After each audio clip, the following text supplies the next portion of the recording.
Již po 8. se na ploše nouzového letiště pod vrcholem Vyskeř sešli příznivci traktorů, malotraktorů a traktorků, aby zde po roce shlédli soutěž strojů, tovární a vlastní výroby, kterou pořádá místní automotoklub.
První disciplína prověří zručnost jezdců při slalomu. Trať pojedou jedním směrem dopředu a zbytý odsouvají.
Pro nejmladší účastníky je zde připraven závod na šlapacích traktorcích, kterého se můžou zúčastnit děti do 9 let. Tak připravit, ke startu, pozor, teď. A jedu a počítka,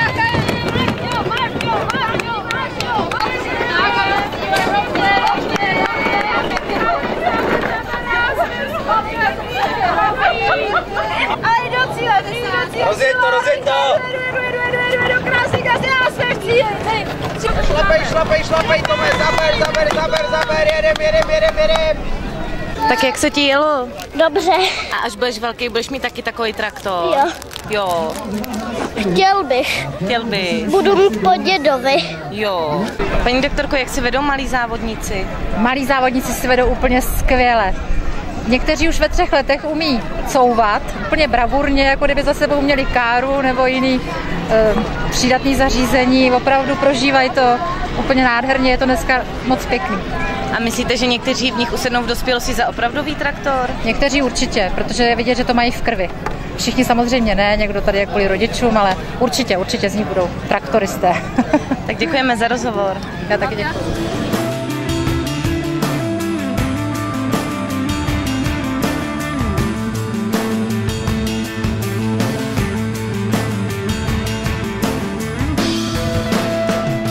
Takže, protože se nám nachýlil byl, máme 10:30 požádal bych vás všechny ke strojům a v pořadí teda podle čísel jsme teda všichni, sešli jsme se, takže jak jsme srovnaný, hned vás převedeme dolů, jo? Takže hodně zdarů a ke strojům a odjíždíme. Hlavní disciplínou je jízda souměrnosti. Jezdci při ní pojedou na trati o délce 600 metrů, jakýmkoliv způsobem tak, aby byl dosažen co možná nejschodnější čas obou jízd.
toho šli, přátelé, paráda. Chlapi, super.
Pane předsedo, jak vůbec vznikla myšlenka uspořádat ve Vyskři traktoriádu? No, myšlenka uspořádat traktoriádu vznikla, byli to manželé Zemánkovi, ty s tím přišli v roce 2006 a pořádali jsme to tady pod náma, pod hřištěm, a to tady bylo, nevím, asi první rok 5 traktorů, 20 lidí, druhý rok asi 10 traktorů, 50 lidí.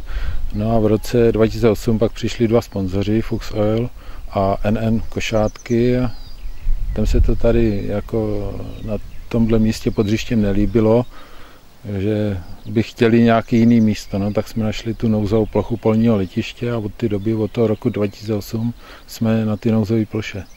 A kolik jezdců se letošním rokem zúčastnilo? Letos jsme měli 45 jezdců ve 4 kategoriích a pak jsme měli 91 dětí v těch závodech šlapacích traktorků.